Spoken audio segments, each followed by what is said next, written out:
Hello po, meron lang po akong gustong i-share sa inyo. Meron akong natutunan habang nagdidilig po ako ng halaman. Ang halaman po, kapag hindi mo dinidiligan, nalalanta po. Kapag ang halaman po ay diniligan nyo ng once a week or once a month, sigurado po malalanta po yan. At subukan nyo pong wag diligan niya ng isang taon. Sigurado po mamamatay po yung halaman kapag hindi nyo na siya dinidiligan.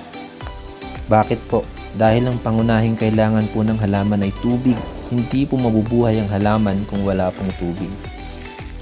At ang aral ko pong gustong i-share sa inyo sa mga oras na ito, tayo po bilang isang mananampalataya, kailangan diligan din natin yung pananampalataya natin.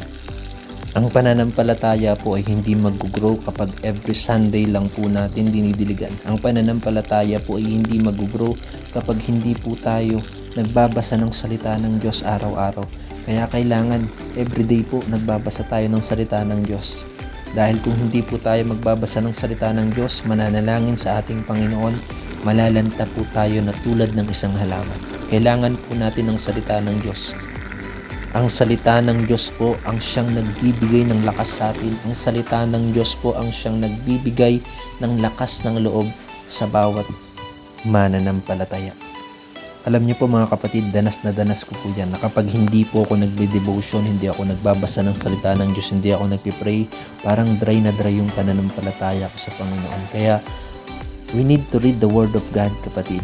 Kailangan nating magbasa ng salita ng Diyos, kailangan nating manalangin sa ating Panginoon, kailangan nating kausapin yung Panginoon araw-araw.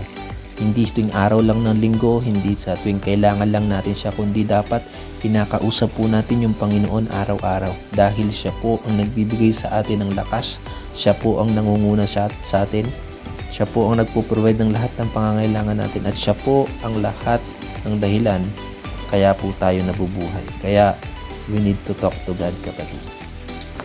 Sa pamamagitan po ng pagbabasa ng salita ng Diyos, doon po nagsasalita ang ating Panginoon. Doon niya po sinasabi yung mga gusto niyang sabihin sa atin at sa pamamagitan naman po ng panalangin, doon po natin nasasabi yung mga kailangan natin sa ating Panginoon. Kaya mga kapatid, napakahalaga na meron tayong tamang relasyon sa ating Panginoon. Bigyan po natin ng oras araw-araw yung ating Panginoon. Bigyan po natin siya ng panahon dahil lagi na naman tayong binibigyan ng panahon para bigyan ng pagpapala at gawa ng kabutihan sa ating buhay. Hindi po siya nagkukulang sa buhay ng bawat isa. Kaya kapatid, wag na wag po natin kakalimutan na kausapin ang ating Panginoon.